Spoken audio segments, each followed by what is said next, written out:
Estamos de volta aqui no canal Viver Brasil com o nosso Economia. E agora eu quero abraçar você que está em Belo Horizonte, Contagem, Betim, Nova Lima, Sabará. Você que está acompanhando a gente em Uberaba e Uberlândia, no Triângulo Mineiro. A gente falou agora há pouco aqui do Triângulo. Um abraço para você que está nos acompanhando em Ipatinga, no Vale do Aço, Governador Valadares, na região leste de Minas e Juiz de Fora, na Zona da Mata. Se a sua cidade não está nessa lista toda que eu passei, você acompanha o nosso programa também no youtube.com/canal Viver Brasil. Estamos falando hoje sobre liderança feminina. Eu estou recebendo a Januária Simões, que é gerente de projetos da Progelete. Januária, a gente deixou aqui uma questão para discutir nesse bloco, que é o fato da mulher ainda receber menos numa profissão. Quando a gente está falando desse receber menos, isso na prática é inconcebível completamente, né? Por que você acha que ainda acontece? Eu acredito que acontece pelo fato de termos ainda enraizado, de novo, sempre as raízes, né? Do mercado antigo, de que o homem era o provedor da casa, né? Hoje a gente tem cenários diferentes. Temos mulheres provedoras, temos mulheres chefes de família. Então, o cenário atual, né? Seja ele cultural, social, ele mudou. As famílias tornaram outra configuração. Temos hoje mulheres na troca, né, em cargos altos, mulheres trabalhando fora, homens cuidando de casa e ainda seguindo uma cultura antiga de que os homens são os provedores. Talvez por esse motivo não tenhamos esses ajustes que gostaríamos, essa equidade entre os salários que ainda não acontece, né? A gente esbarra em cargos claros, com escopo claríssimo de execução, de demanda, em que falando... Há uma isonomia ali, né, entre uma ação do homem e da mulher e o homem ganhando mais. Talvez até 30% a mais. Falando é muito grande. E aí aí a gente está falando isso do geral. Agora, ainda tem organizações, e aí a gente pode falar da construção civil como exemplo, mas podemos chamar para outros, que paga menos para uma líder feminina também? Fabiano, acredito que tenha. Eu não esbarrei em nenhuma dessas corporações ao longo da minha carreira. Talvez a gente tenha algo velado, né? Vamos pensar assim, um executivo transferido de uma cidade para outra ou uma executiva transferida, a gente tem cenários diferentes. Pode acontecer. Então, assim, comigo, falando da minha experiência, não esbarrei, mas acredito sim que tenha. Então, falando o que a gente comentou na pergunta seguinte, com salários ainda sendo tratados com um valor de 20%, 30% a mais quando fala-se de homens e quando fala-se de mulheres. E é uma pergunta difícil essa que eu te fiz, porque salário no Brasil é tabu, né?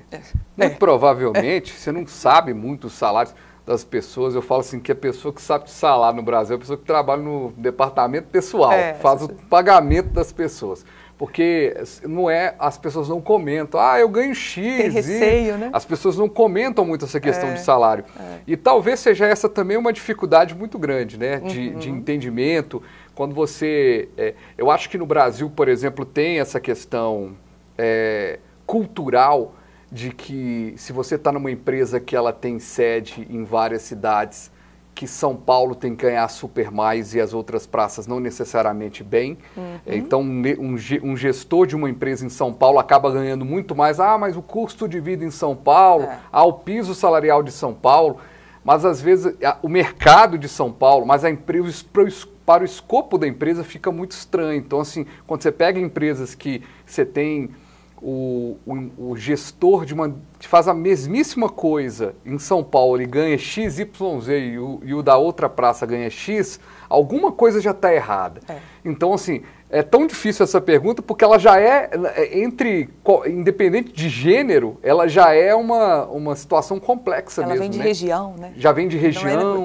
Da cultura da região, o paulistano em X, o brasiliense em Y, o belo-horizontino em em 2 dias ou 3 dias, seja... Né, na minha profissão mesmo, eu tinha para mim que Brasília era o cenário que mais se ganhava, o ideal. Um jornalista ganhava. Fui trabalhar em Brasília, eu vi que em São Paulo e Rio de Janeiro o piso é maior. E aí a gente trabalha no piso, né? No piso, sempre no piso. Então, você tem essa dificuldade de ter essa assertividade no que diz respeito a comparar essas questões. Mas, por exemplo, a mulher, a gente falava no início do programa sobre a mulher na política, nas questões políticas. Então, vamos ter aí essas 11 ministras com força e tudo mais. Isso também... esse trabalho da política, essa gestão empresarial, mulheres no meio empresarial e da política, elas também fazem com que vocês que estão com líderes no setor privado possam ter inspiração também? Ah, claro, com certeza, né? Qualquer representatividade nossa no campo feminino, em qualquer esfera, é um ânimo, né, pra gente, a gente sabe que a gente está chegando, a gente sabe que a gente está juntas conquistando um espaço muito maior, que as vozes estão sendo ouvidas, né, em todo o que eu falo, em qualquer região, em qualquer instituição, em qualquer corporação, que as mulheres estão sendo ouvidas. Então, 11 ministras, isso é um orgulho muito grande. Claro que aquilo que a gente falou no início, poderia ser mais, mas essas 11 já traz um respiro e um grande alívio para a gente daqui do lado de cá, que não está atuando na política, né? É muito importante. É muito importante a gente ter essas personas, né? Para poder, né, impactar aquela dona de casa, aquela senhora que levanta cedo, que tem ali todo um processo para iniciar o dia, de filhos, marido, uma condição, um trabalho longe, mal remunerada, para que ela tenha a vontade, né, de galgar novos espaços. Então, ser semelhante a isso. É muito importante que a nossa representatividade chegue no mais alto escalão que puder dentro do país. A gente fala, você falou muito de união, né? E aí eu volto, apesar da gente estar no Economia agora, eu volto num exemplo do Agro B, que é o grupo das mulheres, que tem acontecido muito, o grupo das mulheres de produção de café, o grupo das mulheres. E tem uma situação que acontece no agro, por exemplo, de que todo o processo, já ouvi aqui muito especialista, todo o processo é feito pela mulher, do queijo, às vezes o homem é o que está vendendo ali, sai para vender. Todo o processo é feito do queijo, o nome do homem no queijo. Quer dizer, tem umas discrepâncias assim. E quando a mulher ela começa a se unir em cooperativas, em sindicatos, em grupos, ou seja, ela tem uma união, tem voz ativa ali, começa a ter voz ativa. As mulheres elas estão mais, uma percepção equivocada minha, mas as mulheres elas estão mais propensas a se unirem. Era talvez, porque a gente tem categorias que são mais desunidas, né? Você tem profissões mais, então não dá para generalizar, todas as mulheres estão unidas, porque tem categorias que há uma desunião normal. Mas onde há uma possibilidade de união, por exemplo, servidores públicos, as servidoras estão se juntando mais, fazendo mais uma voz ativa. É uma tendência você ter uma perspectiva maior e até pegando exemplos de lideranças? Com certeza. O cenário mudou. As mulheres estão, sim, mais unidas, mais empáticas. Nos ambientes de trabalho, a gente já percebe essa união, o apoio em vários, seja ele numa colaboração de trabalho, seja ele num apoio emocional, seja ele em qualquer situação em que cabe o feminino.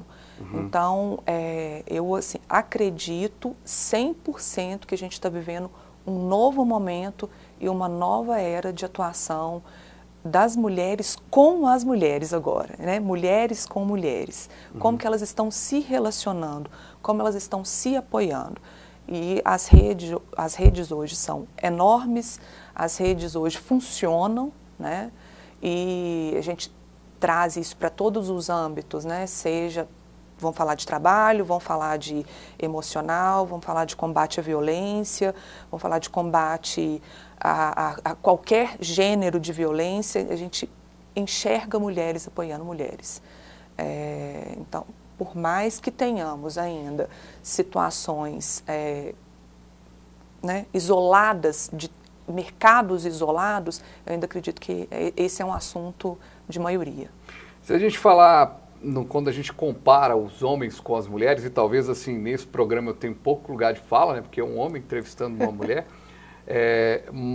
mas assim, o que a gente vê é que as mulheres, e é um dado importante também, as mulheres têm mais tempo de estudo, se comparado aos homens, né? As mulheres estudam mais, tem um processo aí, tem dados importantes, inclusive, que não são tão, os dados que a gente tem, por exemplo, não colocam os homens tão atrás das mulheres, não.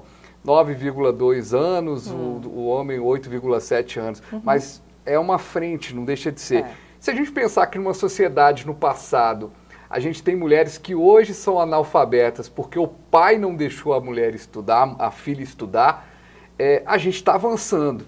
Agora, quando a gente pega esse cenário e coloca para frente, para a gente fazer aqui o finalzinho do programa, o que a gente pode avançar ainda mais? Então, a gente tem a mulher lá atrás, que tinha que pedir permissão para o pai para poder estudar. Hoje você tem os pais já sabendo que é uma lei, se você não colocar seu filho na escola, você vai preso, né? Então, quer dizer, as leis já avançaram bastante. Do que a gente foi, do que a gente é e do que a gente pode ser, qual que é o caminho que a gente precisa percorrer? Primeiro, um caminho, falando das mulheres dentro da instituição familiar.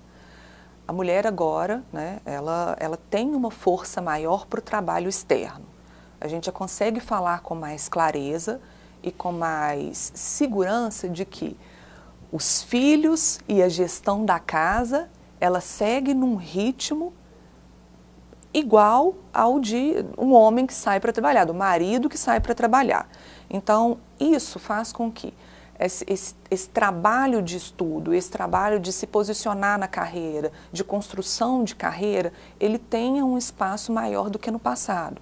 Porque, vamos buscar, né, levando isso para dados históricos, em que as mulheres pediam permissão aos pais para poder estudarem, que hoje a gente não pede permissão mais aos pais, a gente pede um outro tipo de permissão, e que a gente precisa falar disso com clareza, que é a permissão para os filhos quase, né?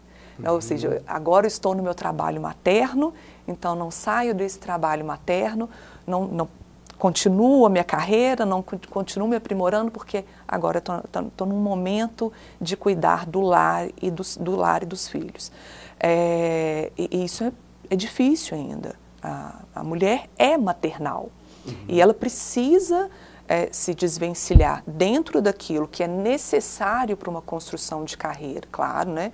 Com todo o amparo ao lar, aos filhos, à gestão familiar, mas emocionalmente ela precisa vencer essa barreira. Então, não pede mais a permissão dos pais, mas pede a permissão dos filhos para fazer uma continuidade de carreira. Isso é muito importante. Ou seja, né, a luta continua. Continua, a luta continua. Apesar, só muda agora o front, mas a luta continua. É isso. Januária Simões, gerente de projetos da Progelete, muito obrigado, viu, pela sua presença aqui com a gente, para a gente falar desse assunto tão bacana e por você ser uma representante da mulher num cargo de liderança dentro da construção civil. Obrigado, viu? Eu que agradeço. Obrigada. E a gente agradece demais a você também, que estava aqui com a gente acompanhando esse papo. Perdeu, chegou no finalzinho, gostou?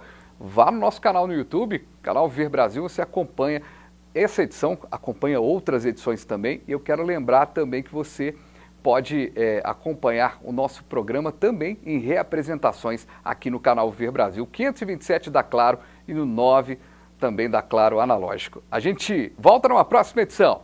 Valeu!